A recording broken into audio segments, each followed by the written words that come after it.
Hey, Dr. Karen Can here with another edition of the Spiritual Medicine Digest, and it has been an extremely interesting week. Okay, so we're going to start off with a bang. One of the things I want you to test for is this question. How many consciousnesses, yes, I made up that word, how many consciousnesses are controlling me? Or if you're a healer, controlling my client, so to speak, or my patient. So interestingly, even though we might have had old infections that have since been cured, I have found remaining consciousnesses from those infections, even if their energetic vibration from the bodies of those particular, mold, fungal, parasite, bacterial, viral pathogens have been cleared. There may still be a consciousness there that you'll want to clear. So that's the most common. Now, I'm a little embarrassed to say, but when I asked this question of myself, I got 8 as the number, and ideally the number should be 1. There should be one consciousness controlling you, or me, and that is our soul, and not anybody else. So, who are the other ones? Well, aside from the pathogens, the other major ones are entities, of course, and those can be any type. Dark angels tend to like to project their consciousnesses to us, and that, interestingly, I didn't have that personally, but interestingly, you do not have to have an attachment in order for that consciousness to actually be still controlling you. I don't really understand quite how that works, but it's like a projection almost, not an attachment. So in other words, the entity is not near you or attached to a part of your body per se, but their consciousness is somehow transmitting to you. Sort of like I call it like a remote control. And the third most common thing is actually extraterrestrial interference. Now, most of those are relatively non-malevolent, meaning that they seem to be for research purposes. So these are generally higher dimensional beings we normally do not see with our eyes unless they want us to. But again, these consciousnesses are not physically there with us necessarily in our space. They're projected. So many times I get the answer that it's experimentation or research. Occasionally there are entities involved, meaning the entities are attached to or influencing that particular extraterrestrial species or that particular person who is doing these experiments, and therefore some malevolent energy does get transmitted. The most common is what I call projected negative thought forms, most often beliefs. And what's fascinating about these beliefs is normally when we test for non-supportive beliefs, they either come from our core level when we grew up. That's the core level. And for those of you that are theta healers, this will sound very familiar to you. Or the beliefs might have come genetically through one or either parent, or it might be through the history level, through our so-called past lives or other lives. And the fourth is the soul level, which is a very deep layer, but still part of our personal experience as a soul evolving. Now, the projected thought, negative thought forms seem to be negative beliefs that are projected onto us that don't belong in any of those categories. So when I muscle test for those, none show up. They literally are inserted from outside, from a foreign source. So these beliefs aren't yours, they don't belong to you, they're not genetic. And those we can quickly heal with Topacan healing and just, very, very quickly neutralize and take them all out. So most of you are already Topacan healing attuned, whether you know it or not, because I did attune the whole earth. There's just, a handful of folks that did not accept those frequencies. So you can start practicing right now. Now, you do need to get good at muscle testing because then you'll know whether it worked, right? So you have to check before and after. Do I have any hidden or apparent negative thought forms that are projected? And if you get a yes, you can count how many. And one person this past week, I counted over 400 of them.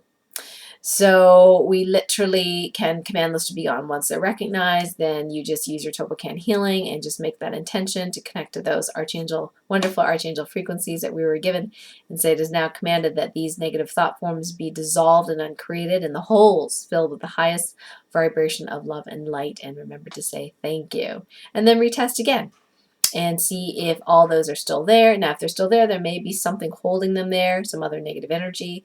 So you may have to do a little bit of a squeegee hunt to figure out what those things are using the Tulpacan healing questions that we teach people to do. Now, the easy way of doing it, of course, is using some of the positive frequencies to clear it. For example, if you have my good friend Jenny's MP3s, her healing MP3s, which I'll put the discount code and the link on my YouTube below, you can actually just play one of her MP3s and then intend for the target to go towards whatever it is that you're working on. I have created my own audios, unfortunately, or fortunately, I suppose.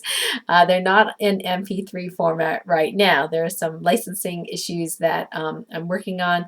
However, the good news is I will have my own set of Tulpacan infused energy healing audios available in October, and actually a little bit earlier. If you're part of From Heartache to Joy, get on that mailing list if you're not, because there is something called the Backstage Pass and the VIP. So these folks get kind of a preview, and I will be launching one of those I can't tell you which one right now, but one of those healing MP3s as a freebie to the Backstage Pass and also the VIP area. So get on their mailing list and find out about the Backstage Pass. If you're not sure what that is, you can go ahead and email the support team, and they'll let you know how to get in on that. And for the VIP folks, I will actually be offering 5 free 25-minute healing sessions. So, keep your eyes peeled. So that'll be starting in July, August, September.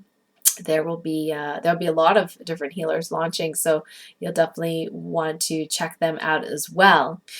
So anyway, so you can clear these negative thought forms with just that Tulpacan healing statement and that intention, and usually clears very quickly.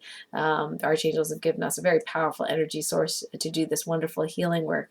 Now, as far as extraterrestrial consciousnesses, the entity consciousnesses, again, you can command those to be gone, and if they don't go in one fell swoop, you can always ask and say, it is now commanded that any underlying imbalances or hidden underlying imbalances preventing these consciousnesses from releasing from me, now it is now commanded that they be healed now with ease and grace, with little or no detox symptoms in all dimensions and all directions of time. Thank you. You can say it even multiple universes if you want. Whatever verbiage works for you. The verbiage is not as important as just the focused intention. So go ahead and try that out. Let me know how that works for you and how many consciousnesses did you find as controlling you. Now, after you've done how many consciousnesses are controlling me, you can say how many consciousnesses are negatively influencing me, because they may not be controlling you, but they may be negatively influencing you, and again, you would release it the same way.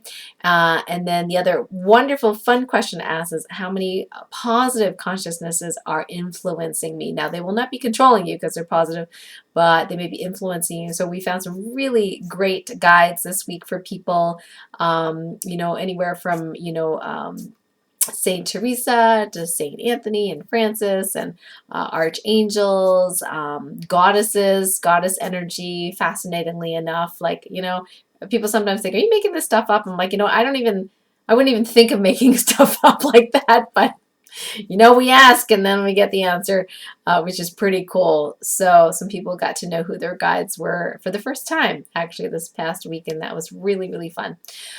So those are the really cool questions you can check in about consciousnesses. The other really cool thing this week is asking about your sleep. Now, the reason this started was because I had 2 patients that clearly were being attacked or attempted to be attacked while they were sleeping. These dark forms, lunging at them in their sleep. And I could not find entities anywhere in their space or attached to them or in their home or attached to anything. And I thought, well, gee, they must be only in the sleep state. So we began to ask these questions. And sure enough, there were not only entities and hidden entities. Now, interestingly, for those couple of people, they were actually well protected, but it was not very fun sleep, having to battle these guys, while they were in their dream state. So they woke up a little bit, tired. But what's very fascinating is that on further questioning, it seems to be that most people end up in up to about 9 different realms when they're sleeping. Now, we could be missing some, but that's all I'm being told at the moment. And so most of these are what we call astral realms. So your astral body basically is a part of you that quote unquote leaves when you sleep, leaves your physical body and travels to these astral realms. And I don't know a heck of a lot about them except, this is what I'm told. So your body goes to the astral realms, and it's in these astral realms that we're seeing some non-beneficial energies, and that is what I'm calling them because it's just easier to call them that than calling them every single one by name. Now, occasionally a patient will need to know what is there that they are interfering, that is trying to interfere with them. So we have found, curses, saboteurs, which are energy weapons, booby traps, which are things attached to energy weapons that when you try to release them, they pop up again and again and again. They can't be released. Entities, of course, of all the different types, the lower realm, wicked demons, watchers, regular demons, dark angels, so to speak. And so we can clear those very quickly again with the Topcan healing and intention. We can clear all the realms at the same time. And here's the cool thing. We've been downloading beneficial frequencies to ourselves to help us with the ascension, to help various different things like hormonal balance. Guess what? You can download beneficial frequencies to another realm. So after doing the cleanup work on the astral realms for each patient, we downloaded a frequency. Seems to be just one right now that we have access to, but I downloaded a frequency to automatically clean these realms. So it's sort of like having an automated vacuum cleaner in your house that the minute there's a piece of dust that flies down on the floor, it swoops it up. So we'll be rechecking everyone next week to make sure that this frequency is doing the job that we want it to do. So that's very exciting news. So far so good, at least with mine and my husband's. We've been checking, and it seems that this beneficial frequency that we downloaded is working in those astral realms, and that is exciting news. Now, this other piece is interesting. Now, I asked, if people were in any other state besides in those astral realms. I got a yes, and the 2 brainwave states it seems to correspond to is one, the gamma brainwave state, which is a very high frequency, higher than beta wave, and they say that it's sometimes with very advanced meditators, they might want to go to gamma. Occasionally, people that are just really anxious go into gamma. So I don't know. Again, it's not a lot of information about gamma, but there are gamma meditation CDs from my colleague, Dr. Jeff Thompson, who I think has the best brain entrainment technology and audios out there. So if you do not have any of his, it's amazing. You can get it right on his website, Scientific Sounds, or you can get it on Amazon. I have a whole collection of his wonderful, wonderful brainwave CDs. So I heard about gamma and epsilon, which is a slower brainwave state than delta. So you've got gamma up here, and then you've got beta, then you've got theta, then you got delta, and then you've got epsilon. So epsilon super, super slow, super deep. Some people have gone, out of body experience kind of thing when they've listened to the epsilon CD from Dr. Thompson. But interestingly, the answer I get when I ask about these, why are people going to those states? Now, gamma seems to be connected to mass consciousness. So some of my patients who are what I call earth angels and indigos are actually doing healing work in this state. They're doing healing work on others on mass consciousness while they're sleeping. So even though it's not my job to clean up that particular brainwave state or that realm, at least I get a note at this point, and they're supposed to do their duty there. We've been able to download positive assisting frequencies so they can actually do their work better at night and not, get drained of energy. The other realm, interestingly, the only answer I get for this is epsilon is Earth Angel Spa. It is a spa for Earth Angels. So in other words, it is a rest time for Earth Angels to recharge. And I think that is fascinating. Fascinating. And so people spend all varying times. I spend about 21% of my sleep time apparently in that particular realm. So that's really cool. So you can check in with yourself and ask, what percentage of the time am I in gamma or delta? It doesn't seem like there's very few people that are in both epsilon and gamma. I don't seem to be in gamma at all. I seem to be mostly in epsilon and then the other astral realms. The other thing you can ask about is how healthy is my astral body? Now, I never really thought about the astral body being damaged per se, but I know now that, okay, it can be damaged. So what's damaging the astral body? It could be one of those things we talked about earlier, those curses or cords or saboteurs, things like that. And you can ask, how healthy is the shield of the astral body? Okay, it may not be a shield like the auric shield, like when we're, awake and up and about, but check in and see how intact that is. And then you can do healing around creating a healthy astral body and an intact astral body shield, so to speak. So really, really cool work that you can do for your sleep state. And the other thing I wanted to let you know is we found a new weapon, so to speak. There are different kinds of so-called non-beneficial things, frequencies, energies that can interrupt our function. And this particular person was shielded, but she had was developing poor or developed unhealthy boundaries with her partner, and we ended up finding a funnel which was sort of like a cord, except a cord is like this, right? It's equally equal in diameter throughout the whole cord, and theoretically energy can pass back and forth between the cord. Now the funnel is a little different. Some people call it a vortex.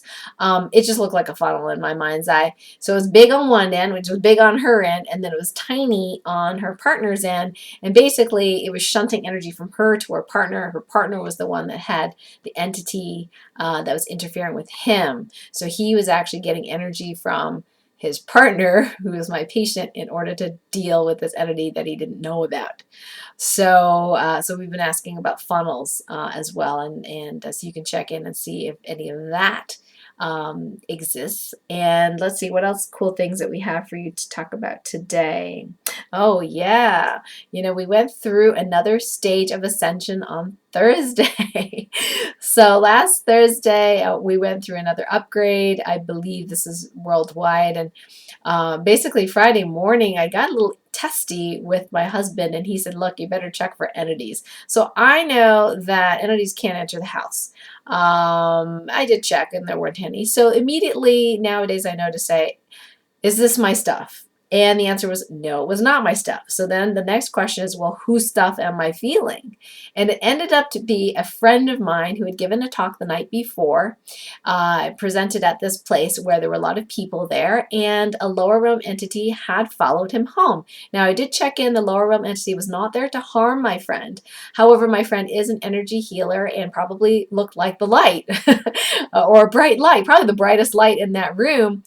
So that lower realm followed him home, probably hoping to get a ticket to someplace better than where he or she was. So what was happening was the irritability was me feeling my friend feeling the entity.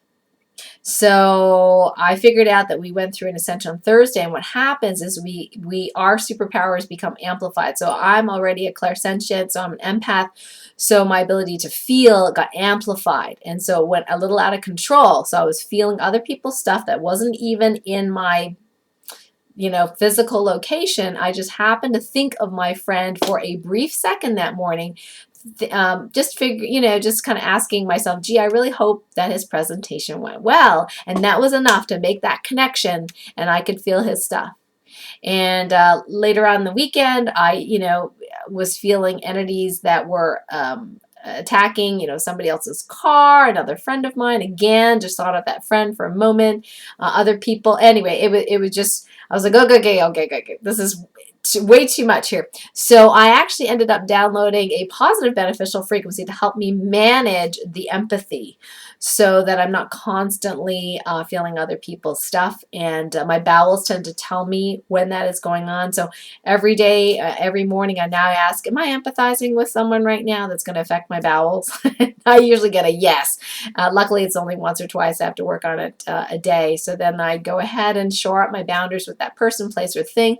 Occasionally it is a person, but more often it is actually a company or a place that's in trouble. So if there's a company that I work with that especially if I'm close to the owner or I know the people personally, that if their company is doing good things and they are under attack, I will feel it in my body and I will figure out who's getting attacked, and I will clear it for them and just let them know what I did later, which they greatly appreciated. So it's sort of like I'm on retainer without, being on retainer, so to speak, with a couple of companies, and that's just the way it goes in my life. Last thought, the political process in the United States is getting pretty dicey. Many people feel like some of the democratic elections were rigged or sabotaged and that kind of thing. And I have not really intervened, with the exception of releasing entities from any of the candidates and and the people that are helping them run the campaigns. But have not gone outside of that. So there were definitely entities related to the polling stations and all that kind of stuff. And, maybe I should have checked beforehand. But I'm like, okay, I think I'm getting a little tired of this kind of shenanigans. So let's just say that I'm going to spend my free time working on some of this stuff, because we want truth and we want fairness and we want transparency, and that is not what we're getting, and that is part of the ascension process, and it is my job. It is my job to assist the ascension. So yes, I will be doing some, political clearing, so to speak, whatever it is for our highest and greatest good. I have not intervened in a big way, but it'll be a little bit bigger now. And just so our thoughts and prayers go to all the people that were harmed and hurt by the shooting in Orlando. I know it's all over Facebook and things like that. I do not watch the news, so I kind of get my news through Facebook and other people. If I need to know, I will be told. And that particular person that pulled the trigger, and I don't even know the name, I don't even know the person, because, like I said, I don't read the news, but they were possessed by a lower realm entity. That lower realm entity, just a single one, surprisingly, no dark angels, surprisingly, and nobody else around, just that one lower realm was all I found, at least possessing that particular person. And it was pretty malevolent, very, very angry. And that's when you're around a lower realm, that's often, if you're empathic, that's often how you will feel. You will feel angry.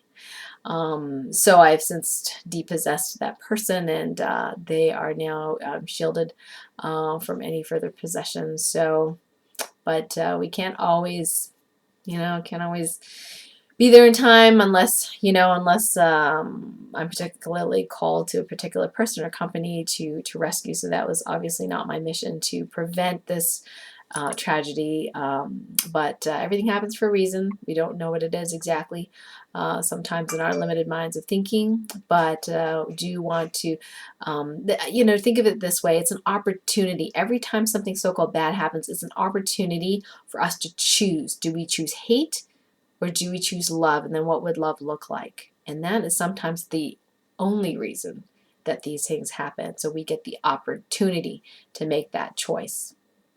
All right. Have a wonderful week. And I can't wait to talk to you next week. Love you all. Bye for now.